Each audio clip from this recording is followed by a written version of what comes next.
from the Science of Mind magazine, The Daily Guides. Couldn't find thought for the day that directly lines up with the reading, but this is one that I like.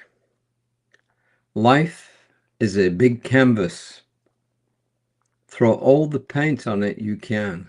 Life is a big canvas. Throw all the paint on it you can. And that was Danny Kaye, which is, well, way back when in the film star history. And this, my good friends, is our reading for today, which is called, Is It Fear or Love? Is it fear or love?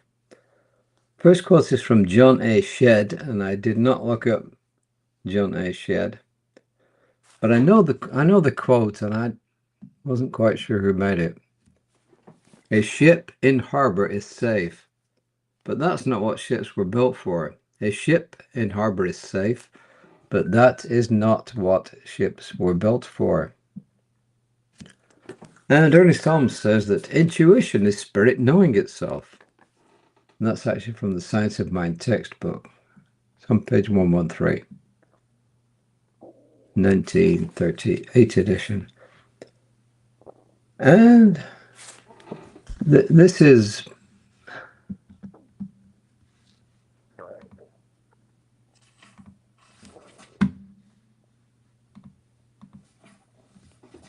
let me just pull this up, make it a bit bigger so I can read it easier.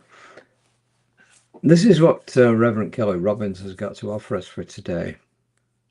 Our intuition is one of our greatest gifts. It can also be the most misunderstood. If you're new to listening to your higher self, it's easy to mix up your fear-based ego, which often tries to keep you safe, with your intuition, which connects you to something greater. While there is a big difference between the two, the best way to tell them apart is through practice.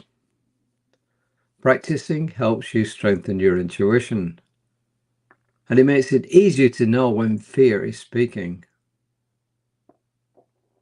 Your intuition will always speak to you unemotionally and with love. The ego can be emotionally charged and often is fear-based. You know, I see this a lot in mediation. You know, most of my mediations involve couples either divorcing or they've already divorced, and whether they're married or not, right? And arguments over kids, often it's not really arguments over money. It's usually arguments over kids, but sometimes it's over money. But I do see fear come into this a lot. And one of our jobs as mediators is to calm people down. And back to the reading.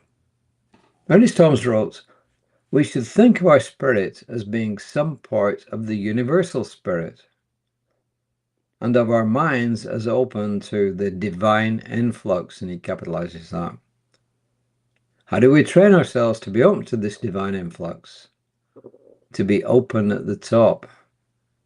Begin by asking simple questions and pay attention to how you feel or what you notice in response. When I first experimented with my intuition, I practiced with everyday choices, and then I started questioning where else in my life intuition might need fine-tuning. I had to figure out how to ask the questions differently and to listen to the answers to understand my intuition's language. Does one option stand out more than others? Do you get a feeling in your gut? This is your intuition. Your journey is to learn to communicate with it. So I guess our lesson for today is practice listening to our intuition. And I guess when we do, we get good guidance, right? I mean, how many times have we all had the intuitive feeling about something and we say, no, not really, and then woof, it's gone the other way. Or sometimes you get that really good feeling and you follow it, and it turns out to be really great. But I agree with Reverend Kelly that you've got to practice. Keep practicing listening to your intuition. And oftentimes you need to get in a quiet place and just ask the questions and then just listen. I'm an intuitive being. I effortlessly open and allow spirit to know itself through me. I'm an intuitive being. I effortlessly open and allow spirit to know itself through me. And my friends, that's all I got time for today. As I mentioned yesterday, it will be either early or late, and I chose early. And Reverend Lacey will be back tomorrow, so why she'll be around about 9:15 in the morning. I'll be around about 5 in the afternoon. And until next time, my knowingness for each person who listens to this is that they are beginning to listen to their intuition and their inner higher guidance. And so it is. Until next time, namaste.